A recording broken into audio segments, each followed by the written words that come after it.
जय हिंद। स्वागत है आप लोग की आपके अपने यूट्यूब चैनल मैथ वाला गुरुजी पे। आप लोग के लिए कक्षा 10वीं का फिजिक्स का यानी भौतिक विज्ञान का पहला चैप्टर जो है प्रकाश का परावर्तन, फर्स्ट चैप्टर, इसका यानी कि क्वेश्चन आंसर लेके आ चुके हैं, जिसमें कि आप लोग को हम 20 प्रश्न इससे पहले वाले सेट में आप लोग को हम करवा चुके हैं और आज की क्लास में फिर आप लोग को हम 20 प्रश्न करवाने वाले हैं। अगर पीछे वाला वीडियो आप लोग नहीं देखे हैं तो चैनल पे डाला हुआ है, आप लोग जाके देख सकते हैं। और ये आपका एक टेस्ट सीरीज रहने वाला है, ठीक है। तो आप लोग टेस्ट जरूर दीजिएगा, यहाँ पे 20 प्रश्न करवाया जाएगा। अगर आप पढ़े हैं तो आप लोग 20 में से 10 का सही जवाब देके बताइएगा, ठीक है।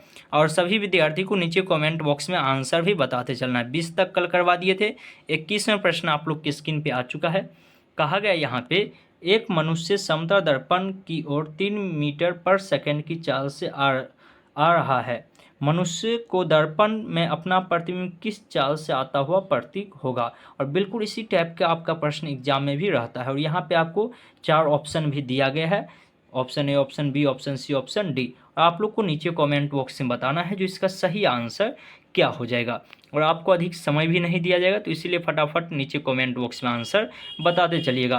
तो देखिए इसका जो बिल्कुल सही आंसर हो जाएगा ये आपका हो जाएगा ऑप्शन नंबर सी, यानी दोगुनी स्पीड से 6 मीटर पर सेकंड की स्पीड से उसको आता हुआ प्रतीक होगा।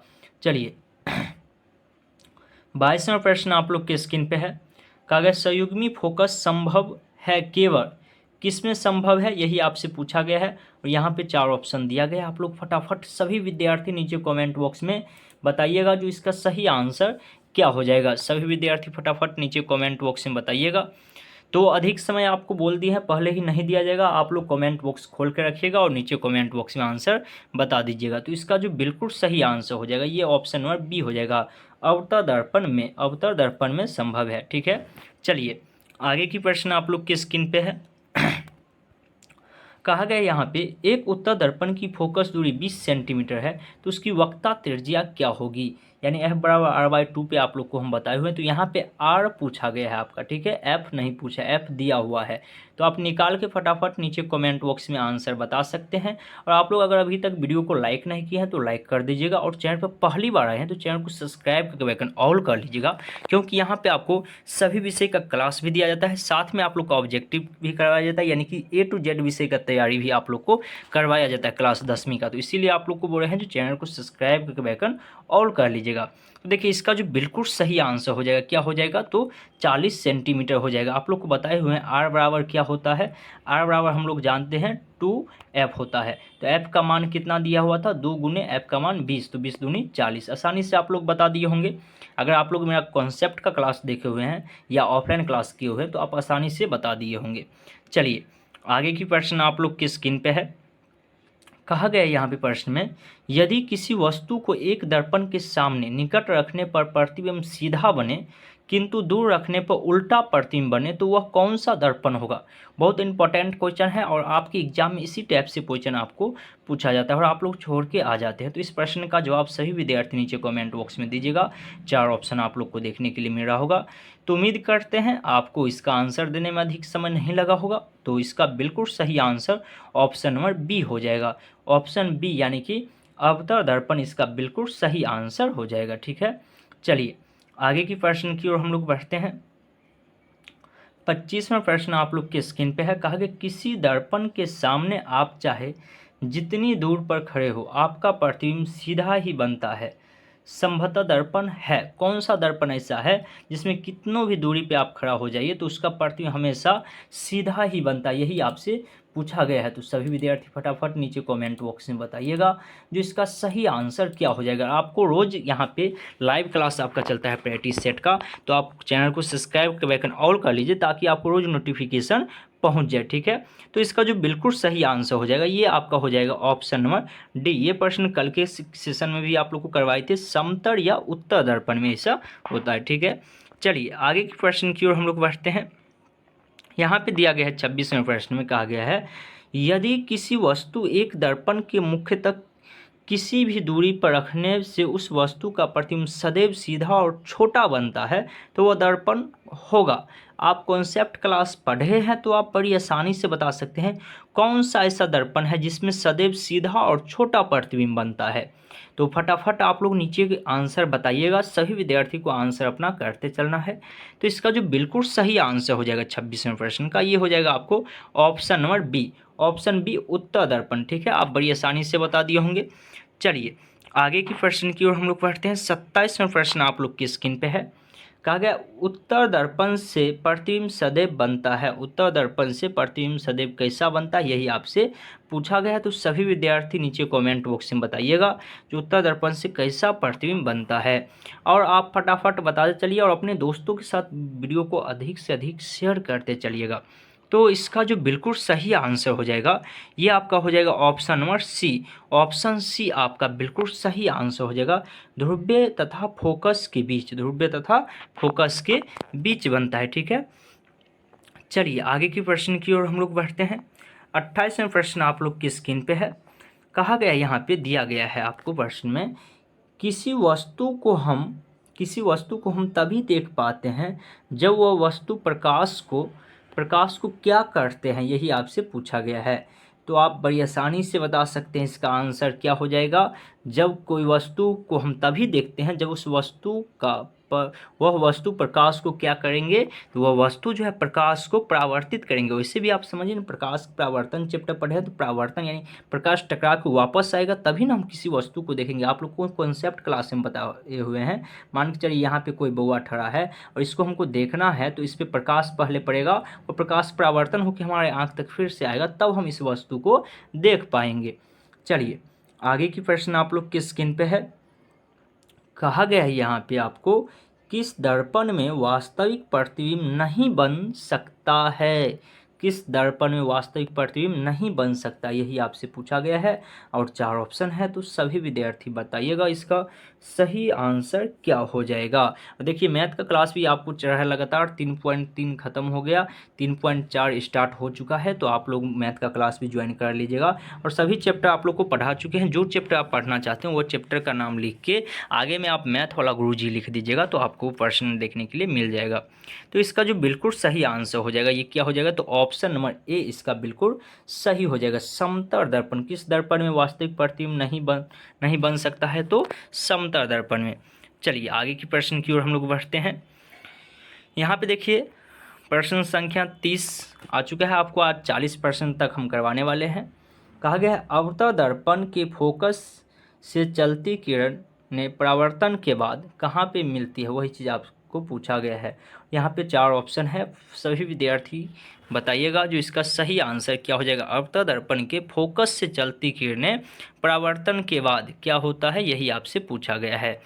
तो अगर आप पढ़े होंगे तो बड़ी आसानी से बता दिए होंगे जो परावर्तन के बाद वो क्या होता है, तो प्रधान अक्ष के समांतर हो जाती है, प्रधान अक्ष के समांतर हो जाती है। चलिए 31वां प्रश्न आप लोग की स्क्रीन पे है। क्या समतल दर्पण में बना प्रतिबिंब को पर्दे पर उतारा जा सकता है, और आपको कमेंट में बताते चलना है आंसर, से वीडियो नहीं देखना है, को आंसर बताते चलना है। क्या समतल दर्पण में बने प्रतिबिंब पर्दा पर उतारा जा सकता है। ऑप्शन ए है हाँ, नहीं, निश्चित तौर पर, कहना कठिन है, इनमें कोई नहीं। तो आप बहुत आसानी से बता सकते हैं जो इसका बिल्कुल सही आंसर हो जाएगा ऑप्शन नंबर बी, यानी कि नहीं, समतल दर्पण में बने प्रतिबिंब को हम लोग पर्दे पर प्राप्त नहीं कर सकते हैं। चलिए 32वां प्रश्न आप लोग की स्क्रीन पे है।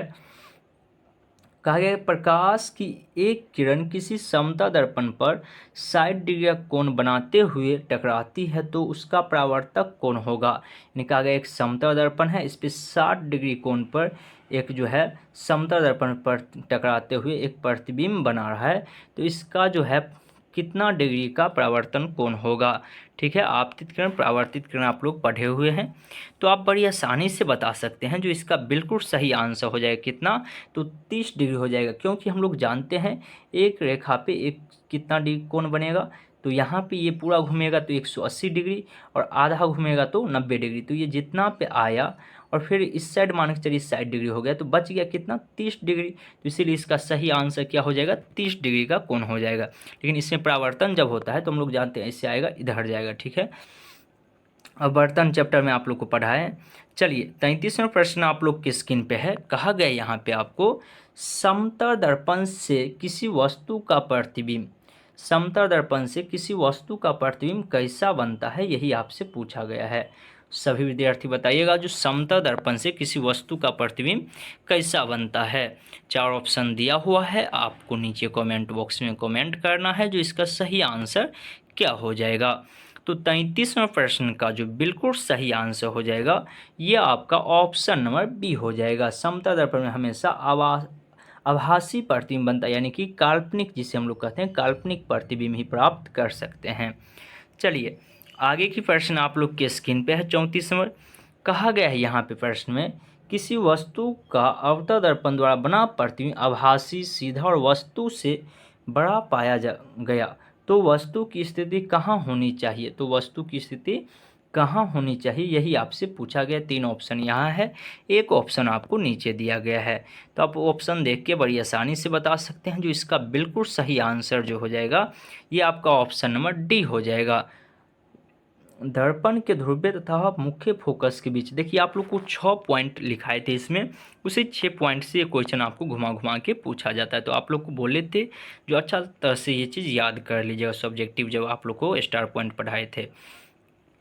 चलिए 35वां प्रश्न आप लोग की स्क्रीन पे देखने के लिए मिल रहा होगा। कहा गया है यहाँ पे प्रश्न में, निम्नलिखित में से किस दर्पण द्वारा किसी वस्तु का वास्तविक प्रतिबिंब मिल सकता है वास्तविक प्रतिबिंब किस दर्पण से मिल सकता है, यही आपसे पूछा गया है। तो सभी विद्यार्थी फटाफट नीचे कमेंट बॉक्स में बताइएगा जो कौन सा दर्पण है जिसके द्वारा किसी वस्तु का वास्तविक प्रतिबिंब मिल सकता है। तो आप बड़ी आसानी से बता दिए होंगे। जो इसका बिल्कुल सही आंसर ऑप्शन नंबर सी हो जाएगा। ऑप्शन सी, अवतल दर्पण द्वारा। किस दर्पण द्वारा? अवतल दर्पण द्वारा।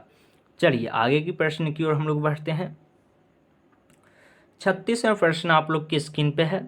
कहा गया है यहाँ पे, उत्तल दर्पण द्वारा बना प्रतिबिंब होता है। उत्तल दर्पण द्वारा बना प्रतिबिंब कैसा होता है, यही आपसे पूछा गया है। 4 ऑप्शन है, सभी विद्यार्थी नीचे कमेंट बॉक्स में बताइएगा जो उत्तल दर्पण द्वारा बना प्रतिबिंब कैसा होता है। तो आप बड़ी आसानी से बता सकते हैं। उत्तल दर्पण के बारे में आप लोग को हम बताए हुए हैं, जो गाड़ी के साइड मिरर के रूप में उपयोग किया जाता है। तो उसमें कैसा प्रतिबिंब बनेगा ये भी आप लोग को हम बताए हुए हैं। जो हमेशा जो होगा उसमें सीधा प्रतिबिंब बनेगा, तब ना हम पीछे की वस्तु को आसानी से देख पाते हैं। चलिए 4 प्रश्न और बच गया है, तो वीडियो को अधिक से अधिक शेयर कर दीजिए। लाइक अगर आप लोग नहीं किए हैं लाइक कर दीजिए। चैनल पर पहली बार आए हैं चैनल को सब्सक्राइब करके बेल आइकन ऑल कर लीजिएगा, ठीक है। चलिए यहाँ पे कहा गया है आपको, अवतल दर्पण में आवर्धित काल्पनिक प्रतिबिंब बनाने के लिए वस्तु को कहाँ रखा जाता है। अगर अवतल दर्पण में काल्पनिक प्रतिबिंब बनाना है तो वस्तु को कहाँ पे रखेंगे जो काल्पनिक प्रतिबिंब बनेगा। बस 6 पॉइंट आपको लिखा है, उसी 6 पॉइंट में से देख सकते हैं कितना सारा ऑब्जेक्टिव घुमा घुमा के आपसे पूछा गया है। तो अगर आपको बोले हैं 6 पॉइंट याद है तो आप बड़ी आसानी से बता सकते हैं जो इसका सही आंसर क्या हो जाएगा। देखिए इसका जो बिल्कुल सही आंसर हो जाएगा 37 नंबर का, ये हो जाएगा आपको ऑप्शन नंबर बी, फोकस के अंदर, ठीक है। इसका बिल्कुल सही आंसर हो जाएगा। चलिए 38वां प्रश्न आप लोग की स्क्रीन पे है। कहा गया है यहाँ पे प्रश्न दिया गया है, एक गोलीय दर्पण द्वारा बने प्रतिबिंब का आवर्धन ऋणात्मक हो तो प्राप्त प्रतिबिंब होगा। प्राप्त प्रतिबिंब कैसा होगा, यही आपसे पूछा गया है। 4 ऑप्शन है, सभी विद्यार्थी नीचे कमेंट बॉक्स में बताइए। तो एक गोलीय दर्पण द्वारा बने प्रतिबिंब आवर्धन ऋणात्मक हो तो प्राप्त प्रतिबिंब कैसा होगा।